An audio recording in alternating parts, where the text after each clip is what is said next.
Okey, hari ini kita akan belajar tentang akas teorem Pythagoras. Okey, sebelum ni kita dah belajar tentang teorem Pythagoras, iaitu kuasa dua sisi terpanjang sama dengan hasil tambah kuasa dua panjang bagi dua sisi yang lain. Itu adalah teorem Pythagoras.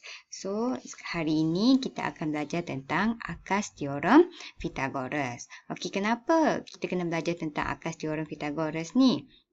Okey, akas teorem Pythagoras ni digunakan untuk menentukan sama ada suatu segitiga itu ialah segitiga bersudut tegak atau tidak.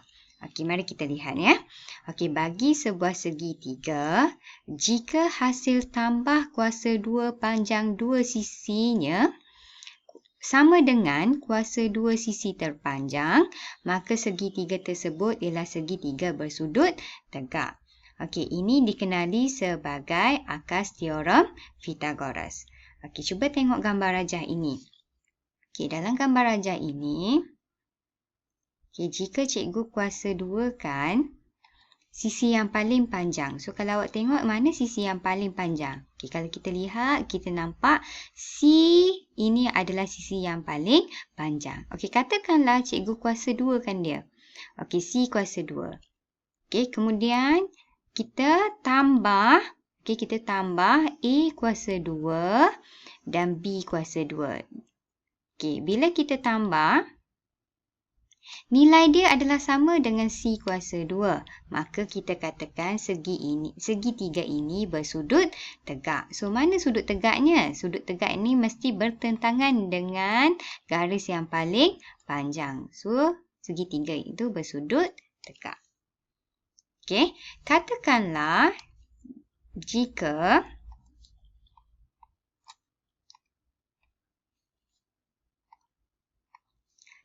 C kuasa 2, okey, C kuasa 2, kita cari nilai dia. Tapi nilai dia adalah lebih kecil daripada A kuasa 2 tambah B kuasa 2.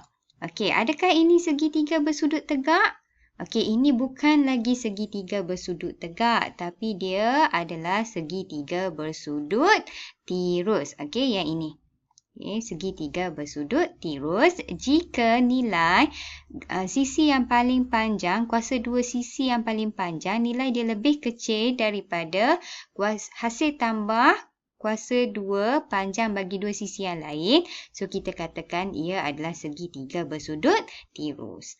Okey, macam mana pula jika nilai sisi yang paling panjang lebih besar daripada hasil tambah A kuasa 2 tambah B kuasa 2. Okey, kalau dia lebih besar, kita katakan dia adalah segitiga bersudut cakah. Okey, kita tengok macam mana cara menentukan sama ada suatu segitiga adalah segitiga bersudut tegak. Okey, yang pertama, diberi satu segitiga dengan sisi-sisi A, B dan C. Okey, awak tengok A, B dan juga C. Kuasa 2 kan sisi yang terpanjang iaitu C kuasa 2. So, kalau kita nampak daripada gambar rajah ni, terang-terang nampak C ini adalah garisan terpanjang. So, kita kuasa 2 kan dia. Okey, kemudian jumlahkan kuasa 2 panjang dua sisi yang lain iaitu A kuasa 2 tambah B kuasa 2. Okey, kita kira yang lain pula. A kuasa 2 tambah B kuasa 2. Okey, adakah C kuasa 2 sama dengan A kuasa 2 tambah B kuasa 2? Jika ya, maka segitiga itu adalah segitiga bersudut tegak.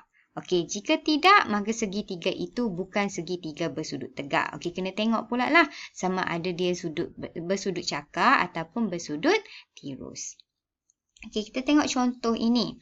Okay, dia kata, tentukan sama ada setiap segitiga berikut ialah segitiga bersudut tegak atau bukan. Bagi segitiga bersudut tegak, nyatakan sudut tegaknya. So, kalaulah segitiga itu bersudut tegak, kita kena nyatakan sudut tegaknya di mana. Okey, tengok soalan ini.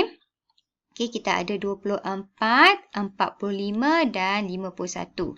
Okey, berdasarkan cara yang pertama, dia kata cari sisi yang paling panjang. So, sisi yang paling panjang ialah 51 cm. Okey, kuasa duakan dia. Okey, so kita kuasa duakan. 51 kuasa 2.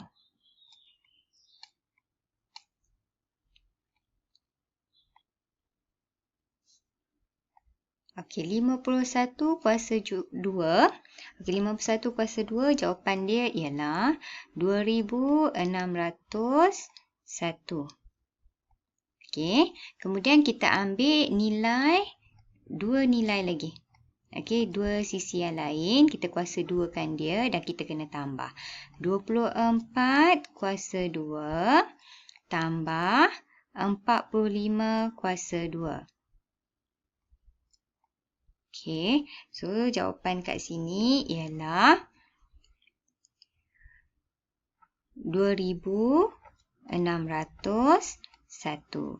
Okey, kalau awak perhatikan nilai dia adalah sama. So kita boleh buat kesimpulan 51 kuasa 2 bersamaan dengan 24 kuasa 2 tambah 45 kuasa 2.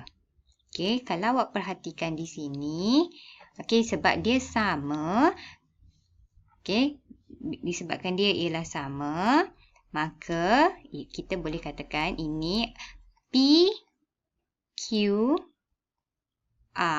ialah sebuah segitiga bersudut tegak. Okey, PQR ialah sebuah segitiga bersudut tegak.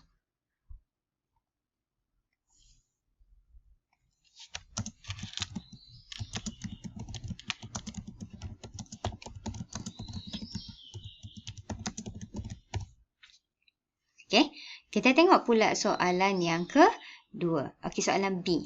Okey, kalau awak tengokkan soalan B, garisan yang paling panjang ialah garisan VT, iaitu nilai dia 39 cm. Okey, kita buat sekarang ni. Okey, kita ambil, kita kuasa 2 kan dia, 39 kuasa 2. Okey, jawapannya boleh tekan kalkulator ya, ataupun awak buat 39 darab 39. So, awak akan dapat jawapan 1521. Okey, sekarang ni kita ambil dua sisi yang lain dan kita kuasa 2 dan tambahkan dia. So, 35 kuasa 2, nak banding jawapan dia ya, tambah 14 kuasa 2. Okey, boleh tekan kalkulator. Jawapan dia ialah 1421. Okey, sama tak jawapan kita ni? Sama tak? Okey, kalau perhatikan jawapannya tidak sama. Jadi, bila dia tidak sama, kita boleh buat kesimpulan 39 kuasa 2. Okey, dia lebih besar daripada 35 kuasa 2 tambah 14 kuasa 2. Okey, jadi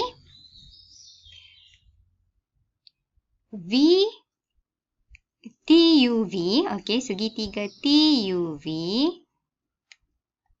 okey, bukan segitiga bersudut tegak. Okey. Bukan segitiga bersudut tegak. Okey. Okey, cikgu lupa ada satu lagi kat sini. Dia kata bagi segitiga bersudut tegak, nyatakan sudut tegaknya. So, ini bukan segitiga bersudut tegak. So, kita tak payah nyatakan sudut tegaknya di mana. Tapi ini ialah sebuah segitiga bersudut tegak. So, kita kena nyatakan di manakah sudut tegaknya? So, sudut tegaknya mesti bertentangan dengan hipotenus. So, hipotenus adalah 51 cm. So, bertentangan dengannya adalah Q. So, awak boleh buat sudut tegaknya adalah sudut Q. Sudut PQR. Okey, sudut PQR. Okey, itu sahaja untuk hari ini. Harap awak boleh faham. Kalau ada masalah, boleh tanya cikgu secara personal atau di dalam grup Telegram.